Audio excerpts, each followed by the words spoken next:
Jeff Hawkins, bonjour. Bonjour. Qu'est-ce qui va changer avec Donald Trump dans la politique africaine des États-Unis ? Il y a deux réponses à cette question. Il y a ce qu'on craint et il y a ce qu'on pourrait espérer. Et donc, ce qu'on pourrait craindre, c'est une continuation, une reprise de la position de Donald Trump lors de son premier mandat, c'est-à-dire un désintéressement quasi total pour le continent, avec cette différence assez importante, c'est qu'à l'époque, lors du premier mandat, la machine continuait à tourner. Donc, même si le président n'y avait jamais mis les pieds, même si les présidents rencontraient très peu de chefs d'État africains, même s'ils ne se prononçaient pas sur les sujets africains, il y avait quand même une diplomatie, une assistance, un Pentagone derrière qui continuait à interagir et à s'engager avec l'Afrique. Cette fois-ci, ce qu'on pourrait craindre, c'est que non seulement le président ne s'y intéresserait pas, mais tout ce qui vient derrière aussi, ça risque de s'effacer. Et notamment, je pense à un Africain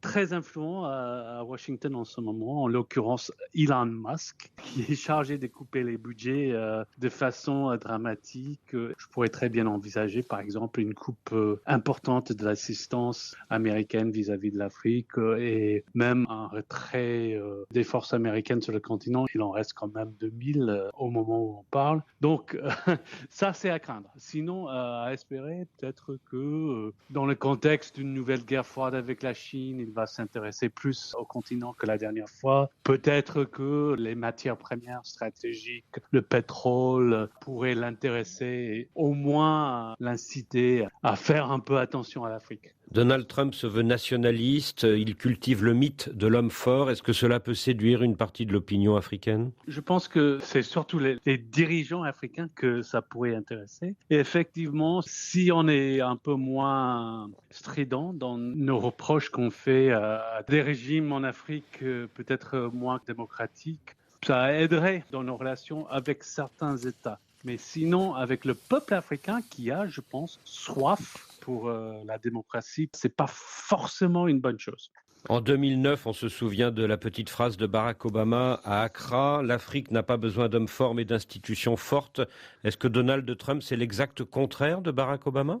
Tout à fait. Et d'ailleurs, si on regarde un peu la politique américaine à l'intérieur, le parti de Donald Trump, le nouveau parti républicain, c'est plutôt un mouvement anti-institutionnaliste. Mais sur les droits de l'homme, par exemple, on se souvient qu'en mars 2023, l'administration de Joe Biden a obtenu de la part de Paul Kagame la libération de l'opposant rwandais Paul Rusesabagina, l'homme qui avait inspiré le film Hotel Rwanda. Est-ce que l'administration Trump sera vigilante, elle aussi, sur les droits de l'homme ? Il faut dire qu'il y a depuis longtemps un consensus bipartisan au sujet des droits de l'homme. Donc, même si Donald Trump ne s'y intéresse pas forcément beaucoup, notre engagement en faveur des droits de l'homme, ça vient aussi du Congrès américain. Et donc, par exemple, le fameux rapport qu'on publie chaque année sur la situation des droits de l'homme dans tous les pays du monde, ça, c'est le Congrès qui l'a dicté, c'est pas l'administration. Donc, il y aura certainement une pression en faveur des droits de l'homme et tout ça, ça va continuer. Est-ce que Donald Trump, à son niveau, à la Maison-Blanche, va mettre la priorité sur ces questions-là ? Certainement pas. Vu de Donald Trump, quels sont les pays africains qui comptent ?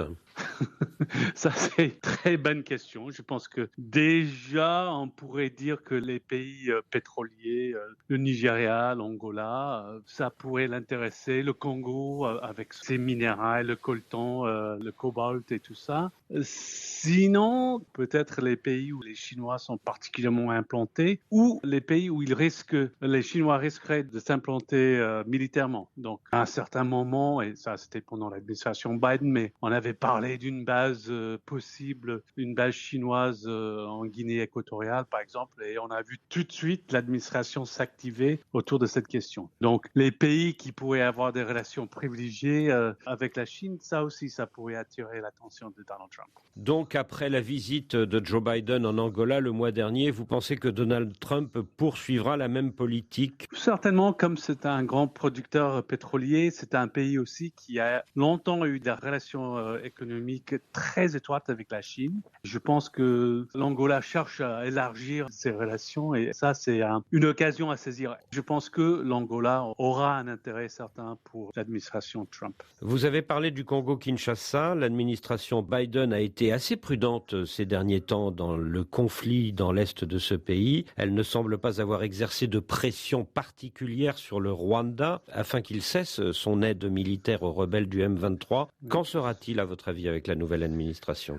Je ne sais pas. Il y a déjà quelques noms qui ont été cités comme les responsables pour l'Afrique dans la nouvelle administration.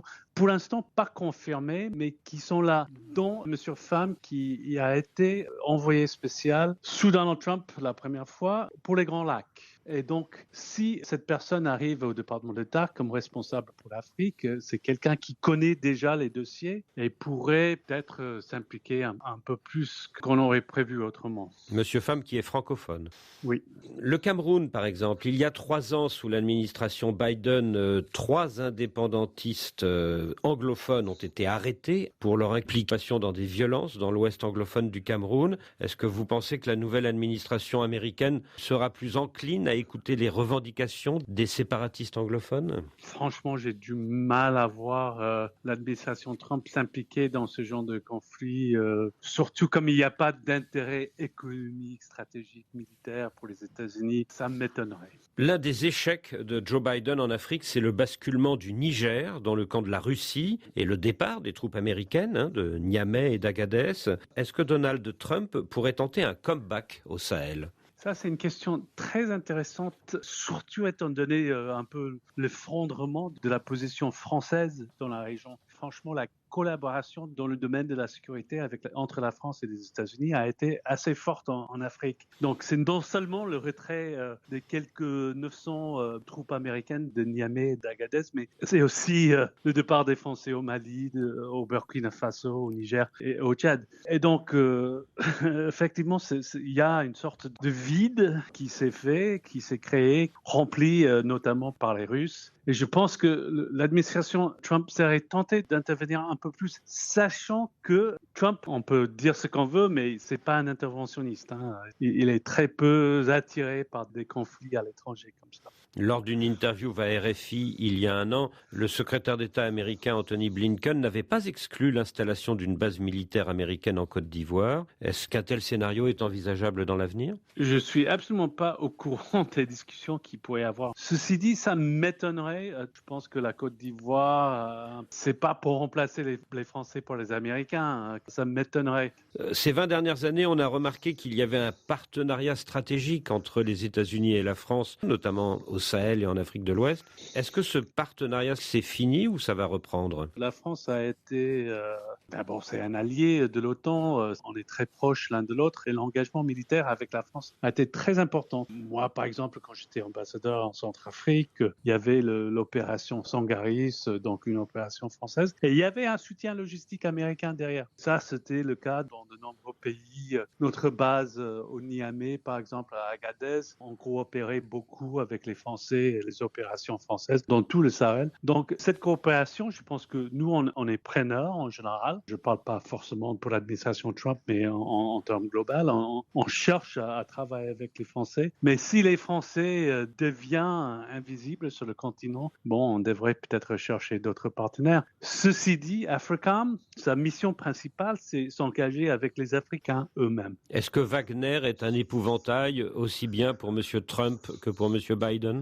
Je l'espère bien. Hein. La présence russe sur le continent africain, c'est vraiment difficile. Contrairement aux Chinois, la Chine, c'est un pays très stratégique qui est très bien implanté en Afrique et qui représente un concurrent réel et durable pour l'Amérique. La Russie, par contre, il cherche à nous miner plutôt que d'établir des relations privilégiées, je pense, à mon avis, avec les pays africains à proprement parler. Donc, c'est vraiment dangereux. Et Wagner Group, c'est un peu le fer de lance de tout ça, que ce soit au Mali, même en Centrafrique, au Soudan, ailleurs. C'est sérieux et je pense qu'à Washington, Biden, on prend la menace du Wagner Group, du Africa Corps, comme ça s'appelle maintenant, très au sérieux. Il y a 4 ans, l'une des dernières initiatives de Donald Trump avant de quitter la Maison-Blanche, c'était la reconnaissance de la marocanité du Sahara occidental. Est-ce qu'il va poursuivre la même politique à présent qu'il revient à la Maison-Blanche, aux dépens de l'Algérie? Je pense que l'intérêt pour Donald Trump, c'était l'Israël. Le Sahara occidental, à mon sens, c'était une monnaie d'échange pour avoir la reconnaissance du Maroc pour l'Israël.